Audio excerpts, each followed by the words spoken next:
Seguimos con nuestro estudio de las cartas que Pablo escribió a los tesalonicenses. Y me gustaría que vaya conmigo a la palabra de Dios en 1 de Tesalonicenses capítulo 4, versículo 13. Les decía hace algunos domingos de la forma en la cual Pablo escribe, o el Espíritu Santo inspiró a Pablo a escribir estas cartas, de una manera tan práctica. Situaciones prácticas como el trabajo, la relación con la familia. Y conforme usted va leyendo la palabra de Dios del Nuevo Testamento, se da cuenta que todo tiene que ver con lo que Jesús dijo que se resumía en la ley. Amar a Dios con todo nuestro corazón, con toda nuestra mente y con toda nuestra fuerza. Y el segundo mandamiento es igual de importante: amarás a tu prójimo como a ti mismo. Tener buena relación con Dios es necesario aquí en la tierra. Y tener buenas relaciones con las personas que nos rodean también es necesario aquí en la tierra. No podemos nosotros decir que tenemos una buena relación con Dios si no tenemos una buena relación con los demás. Y no podemos decir que tenemos una buena relación con los demás si estamos enemistados con Dios.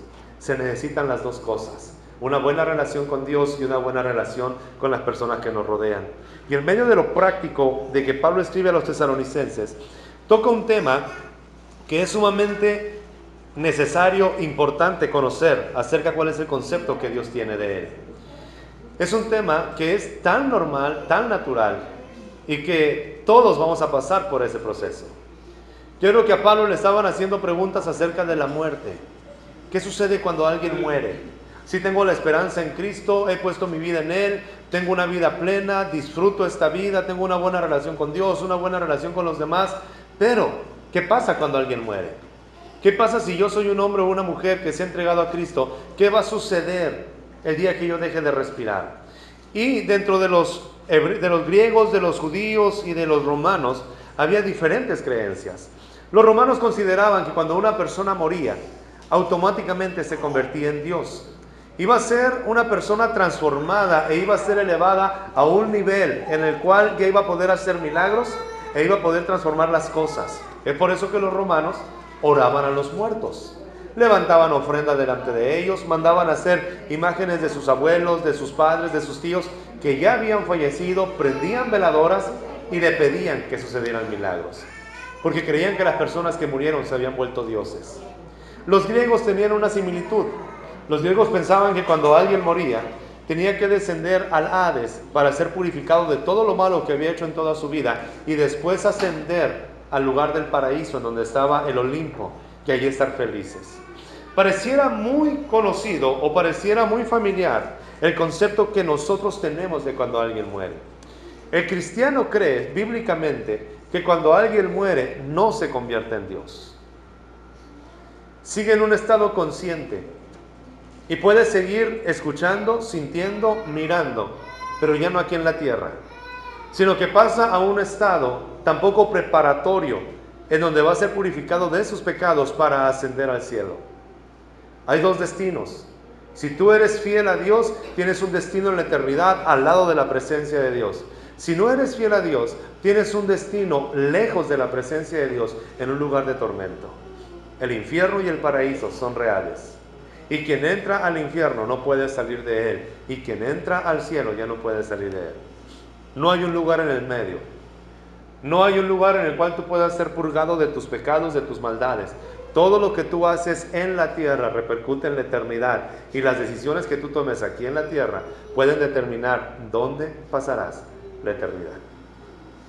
¿Me está escuchando? Entonces Pablo, inspirado por el Espíritu Santo y quizá motivado por la pregunta de sus discípulos, empieza a tocar el tema. En la primera carta a los tesalonicenses, capítulo 4, versículo 13, dice: hermanos, no queremos que ignoren lo que va a pasar con los que ya han muerto, para que no se entristezcan como estos otros que no tienen esperanza. Y luego Pablo hace esta pregunta: ¿acaso no creemos que Jesús murió y resucitó? Jesús no solamente murió, sino que también resucitó. Y esa es nuestra esperanza, que aquellos que creen en Jesús, como dijo él mismo, aunque esté muerto, vivirá. Jesús rompe los moldes acerca de la creencia de los romanos. Pablo en una ocasión estaba predicando con los griegos y había muchas personas que conformaban esta comunidad que no eran judíos y escucharon atentamente a Pablo porque empezó a hablar de los milagros y del poder que había sobre Jesús mientras estaba en la tierra. Jesús es el que murió por ustedes, y estuvo hablando y diciendo que Cristo murió en la cruz y la gente creyó el mensaje. Pero cuando Pablo dijo, y este Jesús que murió también resucitó, ¿sabe qué hicieron los griegos y los romanos? Se burlaron de Pablo y dijeron, si resucitó, entonces no es un Dios, no quiero seguirlo. Porque para ellos el poder de los muertos era lo que les daba o les reflejaba cierta pureza o cierta divinidad. Y pareciera ilógico que rechazaran a un hombre que murió y resucitó. Sin embargo, Jesús rompe todos esos paradigmas y Jesús manda una señal muy clara de lo que va a pasar con aquellos que creen en Él. Jesucristo dice, el que cree en mí, aunque esté muerto, vivirá. Y si Él resucitó, nosotros también resucitaremos con Él. ¿Cuándo? En su debido tiempo. Yo necesito entender lo que la palabra de Dios dice a la luz de la palabra. Siga leyendo conmigo lo que dice Pablo. ¿Acaso no creemos que Jesús murió y resucitó? Así también Dios resucitará con Jesús a los que han muerto en unión con Él. Conforme a lo dicho por el Señor, afirmamos que nosotros, dice Pablo, los que estemos vivos y hayamos quedado hasta la venida del Señor, de ninguna manera nos adelantaremos a los que hayan muerto. Pablo escribió esto hace más de 2000 años y Pablo ya murió. Pablo está muerto como cualquier otra persona, como cualquier otro ser humano. Porque no importa qué posiciones usted ocupe en el trabajo, o qué tantos aplausos reconozca aquí en la tierra, o qué tanta riqueza acumule, hay algo por lo cual todos va a pasar. El mismo destino es para todos, porque está estipulado que los hombres mueran una sola vez. Y después venga el juicio. No importa todo lo que yo acumule en la tierra. Un día vamos a dejar de respirar. Y dice el escritor de Eclesiastés, ¿y de quién será todo lo que tú tienes? El mejor regalo que Dios le ha hecho al hombre, dice la Biblia, es que el hombre coma, beba y disfrute de su trabajo. Este es don de Dios. Porque en algún momento no vas a estar. ¿Y qué va a pasar con todo lo que acumulaste? ¿Quién te asegura que aquellos que van a recibir lo que tú tanto te ganaste con esfuerzo, lo van a aprovechar o lo van a administrar así como tú lo tienes? Disfrute lo que tenga, gócese con lo que tenga, deleítese con lo que tenga, prevea un futuro. Claro que sí, también dice Proverbios que el que ahorra se enriquece poco a poco. Es necesario tener previsión, pero sin el costo de no disfrutar lo que usted tiene. Es cierto que un día vamos a estar en la tumba. ¿Y de quién será todo esto? Dijo Job, desnudo salí del vientre de mi madre. ¿Y cómo regresaré a la tierra? Desnudo me iré de este mundo también. Porque nadie se lleva las cosas. Nadie puede decir, como los faraones o como los emperadores de Babilonia, que tenían sus tumbas repletas de tesoros, de oros, porque creían que esos iban a llevar a la otra vida, a la eternidad. Lo único que entra, según la Biblia, lo que dijo Jesús es que en el cielo o en el infierno no entra carne ni sangre. Hay algo diferente. Es nuestra alma lo que se va. La Biblia dice que el cuerpo vuelve al polvo de donde fue tomado, el espíritu regresa a Dios que lo dio y el alma será juzgada por las acciones que hizo. Pero no tenga miedo. Usted dice, yo he cometido muchas malas acciones y toda mi vida he estado alejado de Dios. He tenido una vida llena de pecados, de perversiones y de vicios. ¿Qué va a pasar? ¿Ya estoy destinado al infierno? No. Usted tiene la oportunidad en esta hora de cambiar el destino de su alma. Si se vuelve a Dios, se arrepiente de sus pecados y vive para Él, entonces hay una eternidad al lado del Señor. Aún en medio de esto, que pareciera una noticia triste, es una noticia agradable, de vida. Es una buena nueva. Tenemos la oportunidad de volvernos al Señor y Él nos perdona. ¿Ha escuchado el dicho que dice, mientras hay vida? Sí se lo saben. Mientras hay vida hay esperanza. Y en cierta forma es una verdad. Tenemos una esperanza. Dios cada día nos da la oportunidad de que nos volvamos a Él. Y ese es el mensaje que Pablo está diciendo. Mire, muchas veces nosotros hablamos de la venida de Jesús y de lo que va a pasar después de la muerte, pero lo hablamos con tanto juicio que en lugar de darle esperanza a las personas, le queremos infundir miedo. Y entrégate a Cristo, pecador, porque ya Cristo viene. Y ponemos en nuestro Face, en nuestros muros y donde quiera publicamos mensajes muy alarmantes. Cristo viene, arrepiéntete, vuélvete a Dios o te quedas pecador. Pero con un dedo muy acusatorio, como diciendo, yo ya gané, a ver qué haces tú. Vaya conmigo a 2 de Tesalonicenses, capítulo 1. Perdón, 2 de Tesalonicenses, capítulo 2, versículo 1. Nuestra mayor esperanza como cristianos es el que Cristo venga por cada uno de nosotros. Yo estoy esperando la venida del Señor, ¿y usted? Porque un día sonará la trompeta y todos los que creemos en Cristo, lo que está diciendo Pablo, seremos levantados. Pero no seremos arrebatados primero que los que murieron, sino que los que murieron en Cristo resucitarán primero y luego nosotros, los que estamos vivos, nos iremos con Él. ¿Por qué le decía que Pablo ya murió? Pero Pablo decía, los que estemos vivos, porque Pablo esperaba la venida de Jesús en cualquier momento. Mientras él escribía esto, él decía, yo sé que Cristo puede venir ahora, mañana, en 5 minutos, en 10 horas, no sé, pero yo lo quiero ver, quiero esperarlo. Pablo murió, va a ser de los primeros que van a resucitar juntamente con todos aquellos que han creído en el Señor Jesús. Pero dice el versículo 1 del capítulo 2 de 2 de Tesalonicenses, ahora bien, hermanos, en cuanto a la venida de nuestro Señor Jesucristo y a nuestra reunión con Él, les pedimos que no pierdan la cabeza, ni se alarmen por ciertas profecías, ni por mensajes orales o escritos, supuestamente nuestros, que digan, ya llegó el día del Señor. No se dejen engañar de ninguna manera, porque esto no ha sucedido, dice Pablo. Hay dos extremos cuando hablamos de nuestra mayor esperanza. El primer extremo es este: ya Cristo viene, ya viene. Y miren, yo creo en la venida del Señor como lo cree usted, pero no creo que cada suceso que pase en el mundo es señal de que Cristo venga. En el 2001 se cayeron las Torres Gemelas y ¿sabe cuál fue la predicación de toda la iglesia? Cristo ya viene, porque se destruyeron esas torres. Cristo ya viene, ya está Cristo aquí. Empezó la guerra en Irak en el 93 y rápido la predicación fue, porque habrá guerras y rumores de guerras. Cristo ya viene. Empezaron a salir los productos con códigos de barra. Cristo ya viene. Ganó un partido diferente después de 72 años. Cristo ya viene. Y todo evento que sucede y que sale de lo normal y de lo cotidiano, le atribuimos que es la señal de que Cristo ya viene. Y empezamos a anunciar que Cristo ya viene basados en sucesos y en eventos que no tienen nada que ver. Y luego hay hombres que se levantan y dicen, porque el Señor me dijo la fecha exacta en la que va a venir Cristo. El 27 de mayo de 2004, Cristo va a venir. Y hay cristianos que andan preparándose porque en esa fecha va a venir Cristo. Oh, hermano, que en diciembre del 2012 se va a acabar el mundo por el calendario maya y la Biblia. Y andan buscando pretextos en la Biblia para corroborar lo que dicen los mayas, los brujos de los mayas.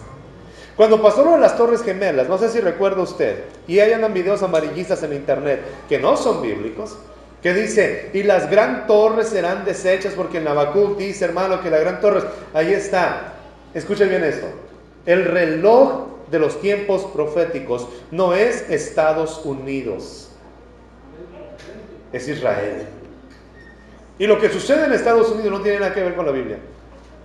Y lo que sucede en México no tiene nada que ver con la Biblia. Y lo que pase en Argentina no tiene nada que ver con lo que dice la Biblia. Lo que sucede en Israel es donde debemos de tener puestos nuestros ojos. Pero todo el mundo voltea a ver. Y recuerdo que después sacaron la codificación de la Biblia, que agarró a alguien la Biblia y cada 7 palabras agarraba algo y lo encerraba para descifrar una profecía. Escuche, Pablo está diciendo, la venida del Señor no es alarmante, no pierdan la cabeza, no será así. Yo debo denunciar que Cristo viene, pero debo denunciarlo como lo dice la Biblia, con esperanza, con alegría, con regocijo, no con juicio ni con miedo. ¿Me está escuchando? Yo crecí en una iglesia donde la gente nos metía el miedo. Y si echas mentiras, Cristo ya viene, te vas a quedar. Y vivíamos atemorizados. Y mucha de nuestra generación tenía miedo de leer el libro del Apocalipsis, porque la gente piensa que el libro del Apocalipsis es un libro para dar miedo. El libro del Apocalipsis es un libro de esperanza, de alegría, donde se nos explica nuestra redención, lo que Cristo ha planeado. Cristo viene, yo lo creo. Pero no seamos, como dice aquí Pablo, no nos atemoricemos ni perdamos la cabeza por algo que sucede y atribuirlo a que realmente Cristo viene. Muchas de las personas no creen en la venida del Señor porque nosotros nos hemos encargado no de predicar la palabra, sino de desvirtuarla. Pasaron las Torres Gemelas, Cristo ya viene, es verdad, Cristo ya viene. Salió el internet, www, Cristo ya viene, es el 666, Cristo ya viene. Hablemos de que Cristo viene, pero no nos asustemos por las cosas que suceden alrededor. ¿Cuál debe ser nuestra actitud? Vaya conmigo a Lucas capítulo 21, versículo 28. El Señor Jesús en Lucas capítulo 21 habla de las señales del fin o antes de su venida, de la manera en la cual será y cómo los astros arderán, cómo las montañas se quebrarán, cómo los mares se turbarán. Y viene hablando de todas las señales, pero el versículo 27 dice: entonces verán al Hijo del Hombre venir en una nube con poder y gran gloria. Y cuando comiencen a suceder estas cosas, dice Jesús, cobren ánimo y levanten la cabeza, porque se acerca su redención. La venida de Jesús no es un motivo de temor ni de tristeza, es un motivo de alegría, de regocijo y de celebración. No te alarmes. Yo de repente veo anuncios en el Facebook que dice: Cristo viene, iglesia, arrepiéntete. La iglesia no es la que necesita arrepentirse. Quien necesita arrepentirse son aquellos que están viviendo lejos de Dios. Al mismo tiempo que ponemos eso, iglesia, arrepiéntete, estamos diciendo entonces que toda la iglesia está en pecado. Este mensaje del arrepentimiento es para todos, cristianos o no cristianos. La Biblia dice: el que esté limpio, límpiese más, y el que esté sucio, ensúciese más. El Señor va a venir pronto por nosotros, yo lo espero. Sin embargo, no lo debo de ver con esas ojos alarmistas y amarillistas. Ahí viene. Uno de los hombres que anda predicando durante muchas partes del mundo dice que pone un video y ve un tsunami, el tsunami en Japón, y dice: y adelante va un caballo amarillo, que el caballo amarillo ya se desató. ¡Por Dios! La gente religiosa a un defecto de cámara y a un resplandor le atribuye algo divino. No debemos de ver las cosas así, tenemos que tener un estudio claro de la palabra de Dios. ¿Cuándo sucederán estas cosas? Dice Pablo, no se alarmen. Primero tiene que manifestarse el hijo de perdición, el que es destructor por naturaleza, el cual se sentará en el trono, o el cual entrará al templo de Dios y hará un trono y se sentará diciendo que Él es Dios. En Jerusalén esto sucederá, y como todavía no sucede, el tiempo no ha pasado. Aunque se destruya una ciudad, aunque haya otro tsunami, aunque haya un terremoto muy grande en algún lugar de Latinoamérica, escúchelo bien, no es que Cristo ya viene.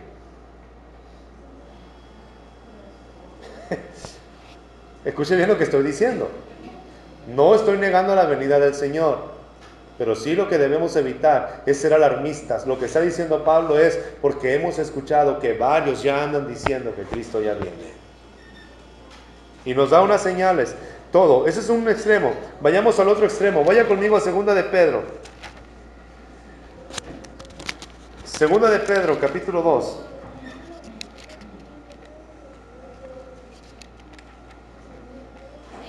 Perdón, 2 de Pedro capítulo 3, versículo 3. Ante todo, el otro extremo es este. Deben de saber que en los últimos días vendrá gente burlona, que siguiendo sus malos deseos se mofará y dirá: ¿qué hubo de esa promesa de su venida? Nuestros padres murieron y nada ha cambiado desde el principio de la creación. Y muchos de nosotros pudiéramos estar pensando lo mismo. ¿Desde cuándo estoy escuchando que Cristo ya viene y no viene? ¿Desde cuándo estoy oyendo que Cristo viene y no viene? Y pareciera que ese anuncio, que esa noticia se nos está perdiendo y pensamos que también Cristo ya no va a venir. La otra tendencia es que hay mucha gente que está predicando que Cristo ya no va a venir, que el arrebatamiento es una mentira, que esto es un invento, una falacia, y que solamente el mundo será destruido y que Cristo no va a venir por su iglesia. Pero lo que la Biblia nos enseña es que nosotros estamos esperando el retorno del Rey. Esa venida preciosa y gloriosa que nos hará estar con Él para siempre. El llegar al otro extremo de burlarme y decir: Cristo no va a venir. Desde que estaba chiquito lo estoy escuchando. Yo tengo 35 años oyendo que Cristo va a venir. Y lo que sé es que no es que Él está retardando su promesa. como alguno lo tiene por tardanza. Lo que sé es que cada día que pasa está más cerca la venida del Señor. Voltee con el que está a su lado y dígale: Cristo va a venir por nosotros. A mí me encanta cuando oramos. Mis hijos y yo en la noche, siempre que oramos, estamos a punto de dormirnos. En ocasiones se nos pasa hacer esta frase de la oración y los niños siempre nos recuerdan: papá, ya no hemos orado, y decirle al Señor que si viene esta noche, que nos lleve. Pues vamos a decirle: Señor, queremos estar listos para que si tú vienes esta noche y estamos dormidos, podamos abrir los ojos en la eternidad juntamente contigo. Esa es la mayor esperanza que nosotros tenemos. Pero ¿saben? Desvirtuar la predicación del Evangelio es quitarle la gracia, es quitarle la misericordia. Hay mucha gente que predica: Cristo ya viene, pecador, tú te vas a quedar y yo me voy a ir a gozar con Él. Eso no es una predicación de buena nueva. ¿Sabe cómo es la predicación? Vaya conmigo a 2 de Pedro capítulo 3, versículo 8. Pero no olviden, queridos hermanos, que para el Señor un día es como 1000 años, y 1000 años es como un día. Nosotros medimos esto en tiempo. Ya pasó un año, ya pasaron 10 años, ya pasaron 15 años y Cristo no ha venido. El Señor nos dice: para mí un día son como 1000 años, y 1000 años es como un día. En la eternidad no hay tiempo. Versículo 9. El Señor no tarda en cumplir su promesa, según entienden algunos la tardanza. Más bien, Él tiene paciencia con ustedes, porque no quiere que nadie perezca, sino que todos, dice la Biblia, se arrepientan. ¿Cuál es el mensaje de la venida de Jesús?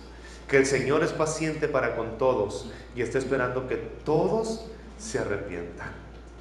Entonces mi predicación no debe de ser: Cristo ya viene, yo me voy y tú te quedas, ja, ja, ja. Mi predicación debe de ser: Cristo ya viene.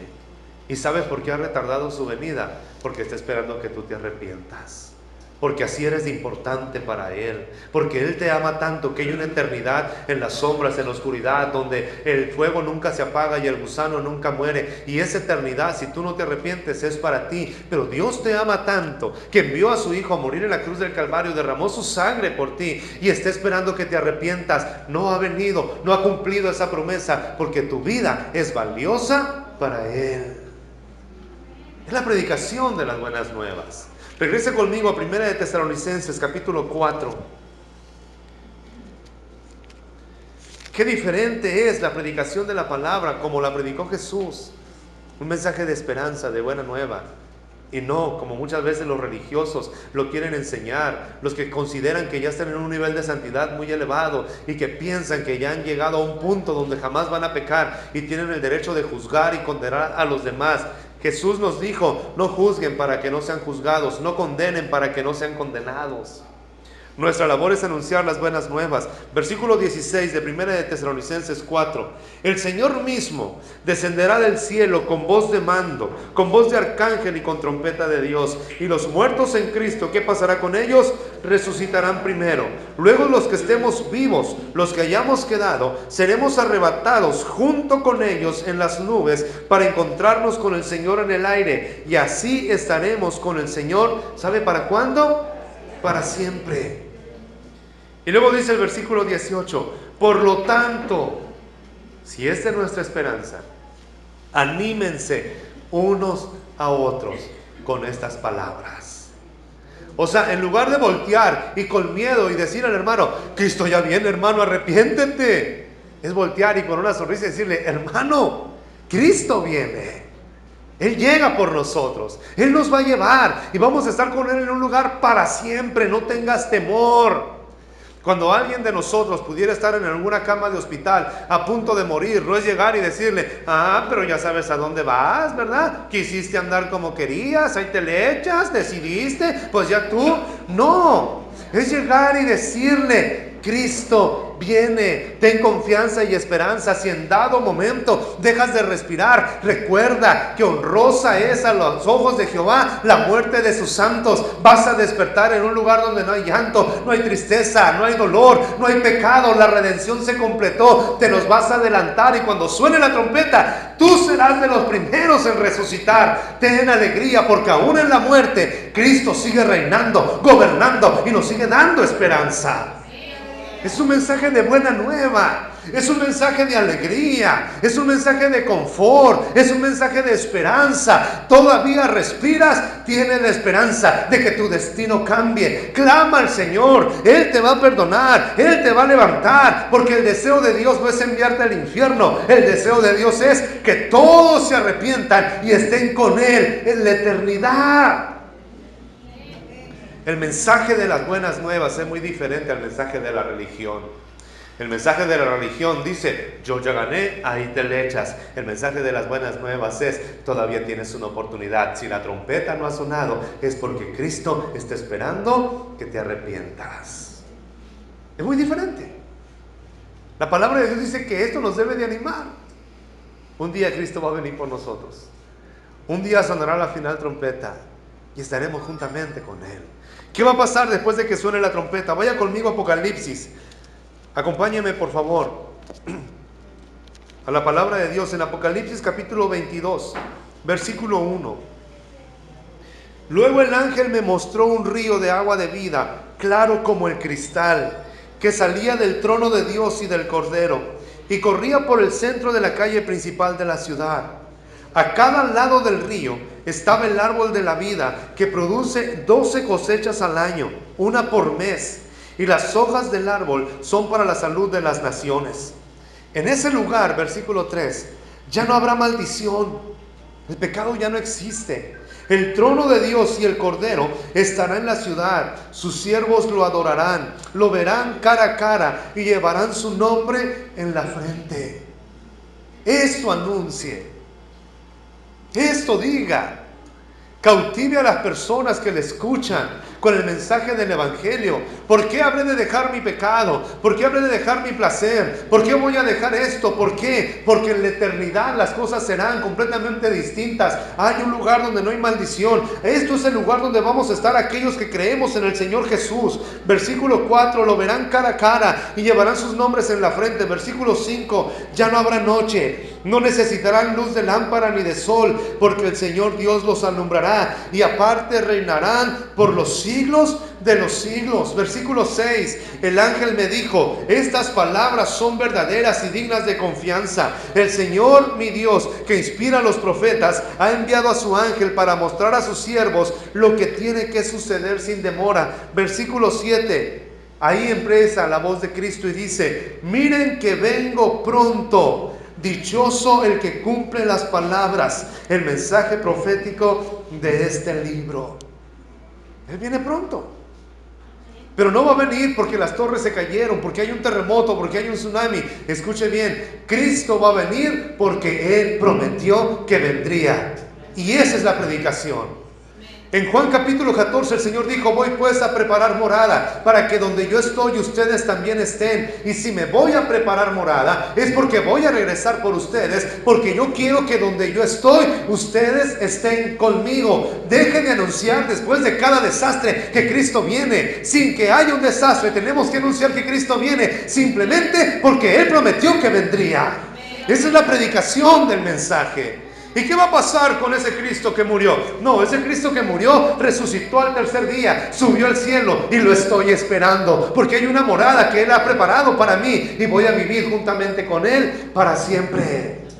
Es nuestra palabra de ánimo, de fortaleza, de confianza. Versículo 12 dice la palabra: miren que vengo pronto, traigo conmigo mi recompensa y le pagaré a cada uno según lo que haya hecho. Yo soy el alfa y la omega, el primero y el último, el principio y el fin.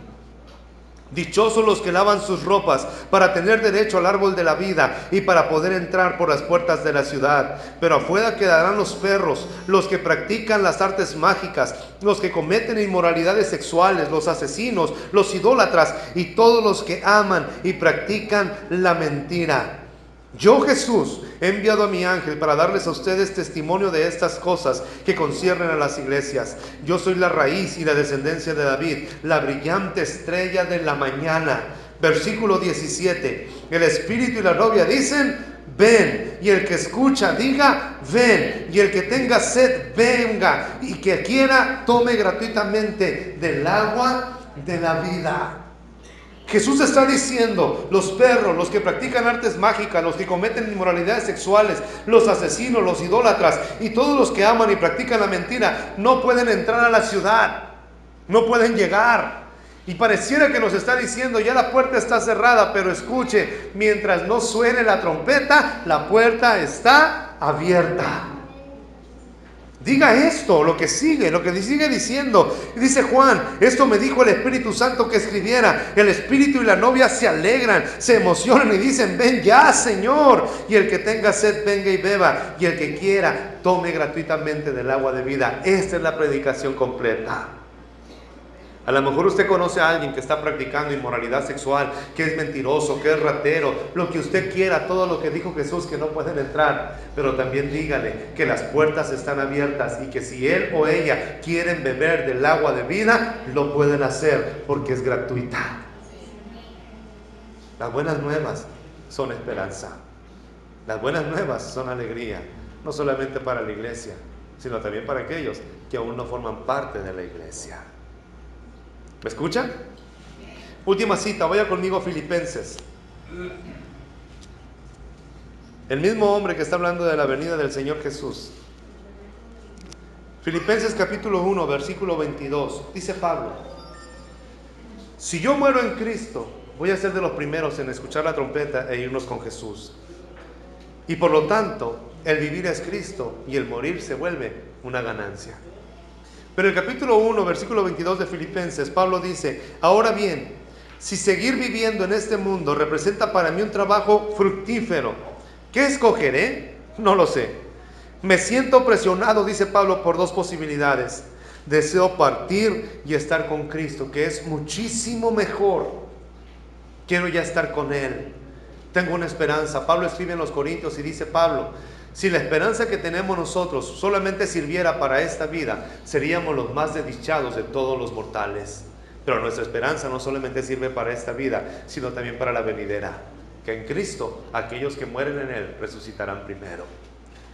Y dice Pablo: y la segunda posibilidad es la otra, que por el bien de ustedes es preferible que yo permanezca en este mundo. Pablo llegó a comprender esto de una manera bien grande, entendió su propósito en la vida, si lo quiere ver, o encontró su elemento, como puede estar escuchando en diferentes lugares. Pablo entendió cuál era la meta y su llamado de parte de Dios. Y vivía de tal forma Pablo, influyendo a los que le rodeaban, compartiendo las buenas nuevas, que Pablo decía: no sé qué debo de hacer, si morir o quedarme en la tierra. Pablo está escribiendo esto desde una cárcel, atado con cadenas en los pies y en las manos, probablemente a punto de morir. Y Pablo dice: si me muero, gloria a Dios, estaré con Cristo. Pero si vivo, también sé que seguiré siendo un hombre que pueda producir fruto. ¿Qué hago? ¿Sabe cuál es el problema de muchos de nosotros? Que nos da igual vivir o morir, porque no hemos entendido para qué Dios nos tiene aquí en la tierra. Pablo tenía esta lucha: que tu vida valga la pena, que tengas fruto en todo lo que hagas, que en tu trabajo seas prosperado, que en la relación con Dios seas mejor y que la gente pueda aprender de ti cada día más de Cristo. Y Pablo dice: si me quedo vivo, seguiré trayendo fruto delante de Dios. Así que quedaré, el Señor me va a librar. No sé qué elegir. Lo que yo entiendo, amados, es que sea que vivamos o sea que muramos, como dice la palabra en Romanos, somos del Señor. Y mientras nuestra esperanza sea Cristo, tenemos una garantía aquí en esta tierra y también en la venidera. Y si morimos, ¿qué va a pasar? Dice Pablo: quiero que lo sepan, para que no estén sin esperanza. Quiero que sepan muy bien que cuando morimos en Cristo, cuando suene la final trompeta, esos, los que murieron, serán la ofrenda, serán las primicias de los que resucitan y se encontrarán con Jesús en el aire. Tener a Cristo en el corazón es algo que la muerte no te puede arrebatar y que el dinero no puede comprarlo. ¿Sabes qué necesitas? Necesitas beber del agua gratuita que Jesús te ofrece. Si Cristo no ha venido todavía, todavía tenemos esperanza. Amados, salgamos de este lugar y llevemos buenas nuevas a aquellos que lo necesitan. No importa qué tan grande sea el pecado que alguien haya cometido, la sangre de Cristo lo puede limpiar y lo puede borrar. Y no importa qué tan pequeño te sientas, tú eres importante para Dios, de tal forma que está esperando que tú te arrepientas para venir por ti y para llevarnos a todos juntos a estar en su presencia. Amén.